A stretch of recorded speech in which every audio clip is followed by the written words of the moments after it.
are live. We are live on Trovo, Twitch Live, Facebook, Float.app, Twitch, D-Live. I don't know. Did I get them all? I have no idea, but I'm sure every platform. Gitter? Did you say Gitter? Are we on Gitter? No? Doesn't really matter. Welcome to the Canuck and the Yankee pre-show upcoming topic event extravaganza. Yes, it's really true. We're back and we're on YouTube as well as our favorite D-Live and all the other ones that the Yankee just mentioned. We got a pretty thick show coming up on this Sunday at 4 p.m. Eastern Time. And we're going to be covering housing quite a bit this month. This week's going to be relatively short. It's a primer on housing.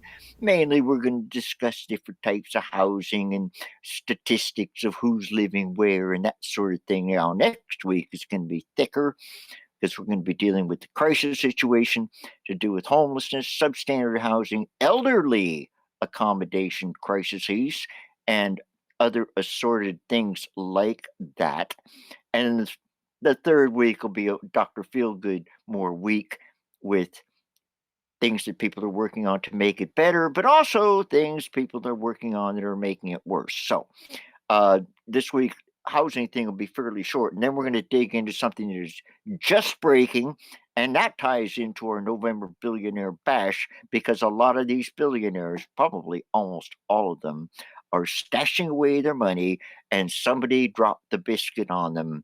And it's called Pandora. And for those of you, a Pandora's Box, if you haven't read it, look it up. It's a great story. It's biblical. It is. And Tim, it ties into a lot of things that you and I talk about a fair amount on the show, don't you think? With the general malfeasance that goes on the economic side of things with I mean, basically, how do the rich find their tax havens? You know, how do they not pay tax? And the politicians and the celebrities and a Canadian hero, Elvis Strayko, who was a gold winner for figure skating for Canada in the Olympics, and he got some bunch of money and he stashed it so he didn't have to pay tax on it. So, yeah, it's going to be a good slag session there. And then something that you're going to look up because you know way more about it than me because I live in the woods and you live in the fast lane of technology. I'm practically in the matrix from what you told me, Mr. Yankee. But anyway, detection of spyware. Yeah, I'm going to go through bunch of apps, free apps. I'm not gonna feature any kind of app that you have to pay money for on both iOS and Android. That'll help you detect stuff like Pegasus that we've talked about in past streams, right? And Shadow Dragon. Dragon. Yeah, stuff like that. So it'll do a scan on your device and try to detect any of these spyware exploits. We covered Shadow Dragon quite a bit last week, and that one is really bizarro.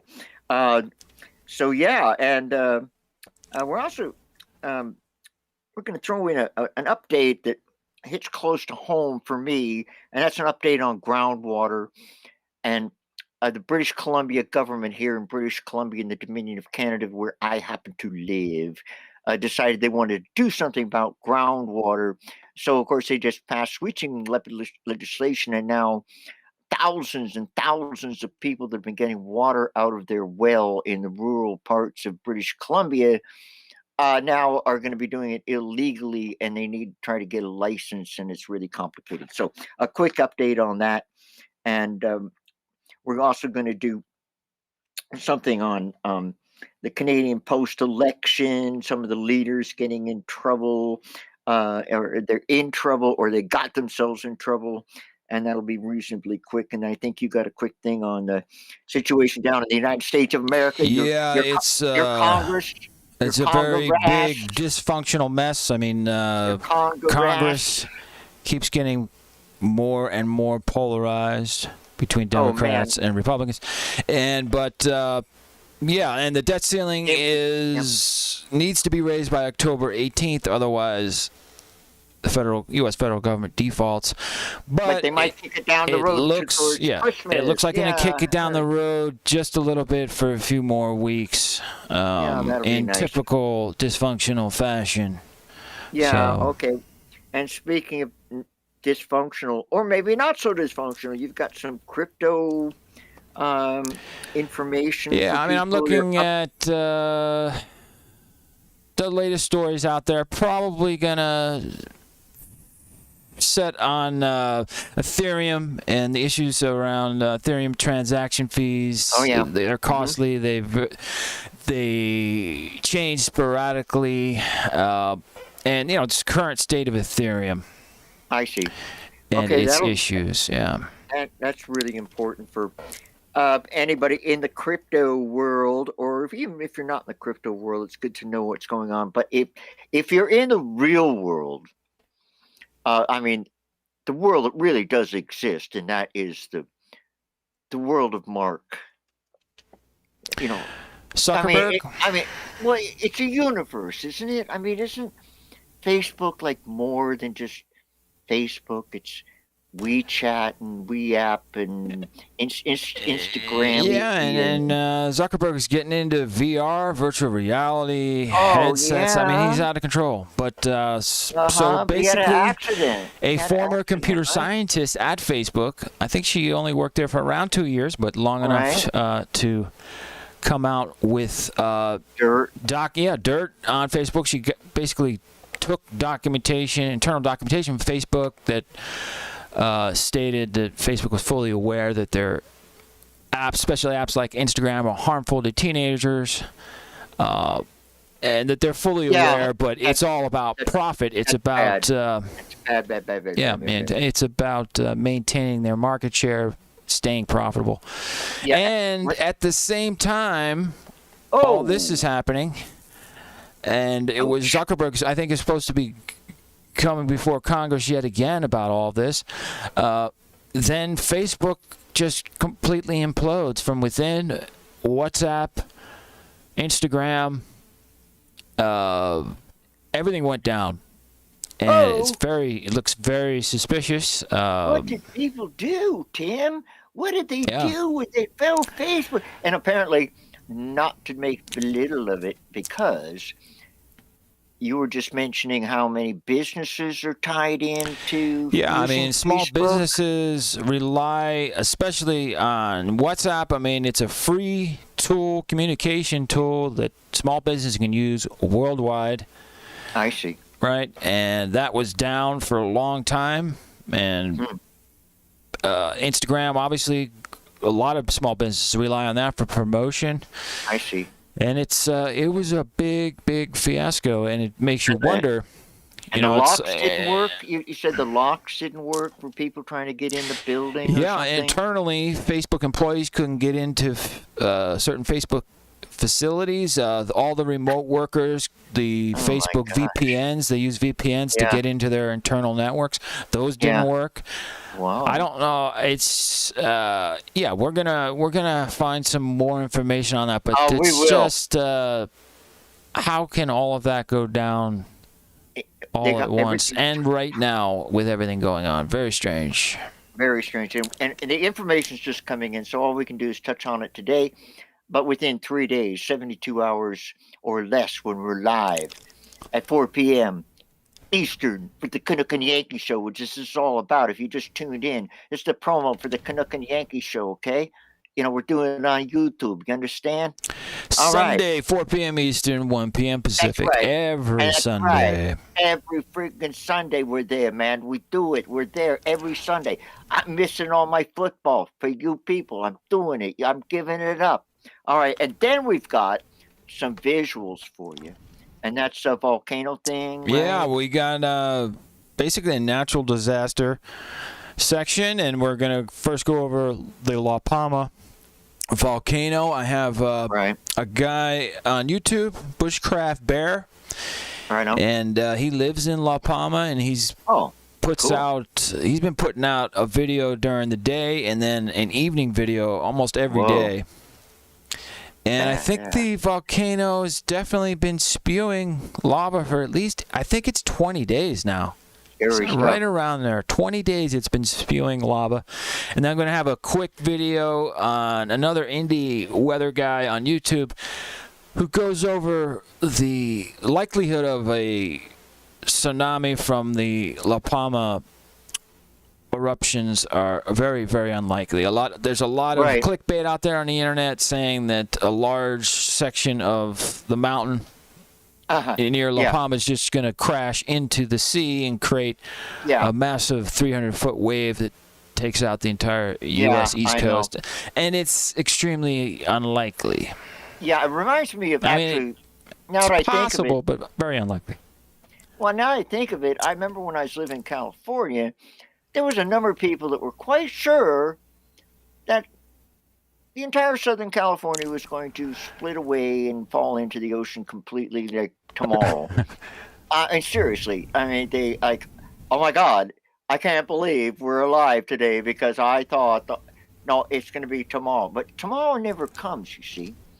Well, but Southern California, they haven't had a major earthquake since they're talking about the whole like thing falling in there. 50s, 60s around there. That 70? would cause it to salmon. Can you imagine? Right at the San Andreas Fault, all falls in the anyhow.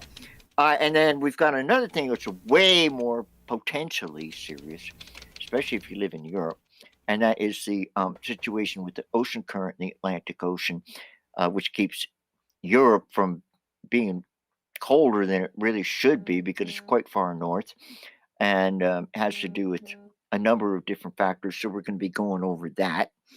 And then basically, well, I think we just got the Bizarro stuff, which, we're digging around. We're digging around for the Bizarro. We got walnuts and we got. Walnut. Oh yeah, the walnuts in the pickup truck. I That's like a good that one for the fall because the winter's I going to be think here so. before you know. Yeah, and I've got this one. I mean, we don't have a link. It was just an article that was sent to me, and it might be completely not true, but I think it is. And it's this person that was giving a tattoo, and then it caused a fire. And anyway, you're gonna have to tune in to get more, and we'll have more Bizarro too. And I think that's about it for this week's show. And we just want to thank everybody that's been. We're getting a lot more followers and a lot more viewers. And we want to thank everybody for doing that and really encourage you to go to variant-news.com and hit contact and tell us what you think of the show, what we might want to do on the show. We're going to be moving into investigative journalism in the new year. We're in the process of getting certified as real live journalists.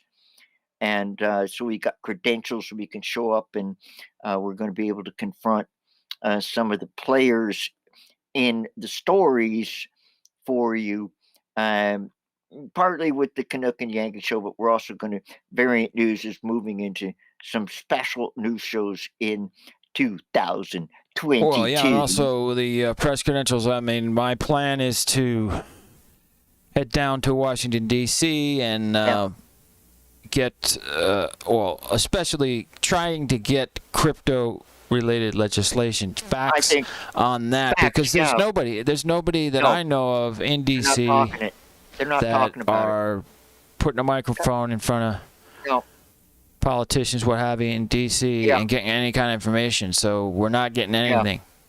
So that's one of my hopes to get that done. I think that'd be great, and I'm working on if everything goes right, I'm going to be doing an in-depth using Vancouver, British Columbia, which is a city that I go back over 50 years of experience living in or coming and going. It's our local big city, even though it's over 400 miles away. It's still our local big city, and just the whole situation, the deterioration of Vancouver, and so hopefully I'll have credentials by then, because I'd like to be able to talk to the politicians, and they won't talk to you unless they know that you're somebody, which I can understand because a lot of times, people approach them, and they're crazy and everything. But so yeah, we're working on that. But there's a lot of exciting things coming up next year for Variant News, and we just want to thank you for supporting us. And please, share it with your friends and follow us and all that nifty stuff, because we're just starting out right now. We need your support would be really appreciated. So I guess I think we talked enough for today. I don't know. I could talk all Yeah, day. I mean, we've been going for 15 minutes and 23 seconds, so that's it. And we're out of here. And we're on YouTube, so I don't want to keep streaming. They might give us a copyright strike or something. So. Exactly. No, we're not. Yeah, we're going to be good. So we're out of here. We'll be back. And we'll be back for an hour and a half on Sunday. Yeah, just a reminder. Yeah, Sunday, 4 p.m. Eastern, 1 p.m. Pacific, every Sunday. Tell your friends. Cook and Yankee Show. Tell your friends. We'll be there. All right. All right, we're out. Later.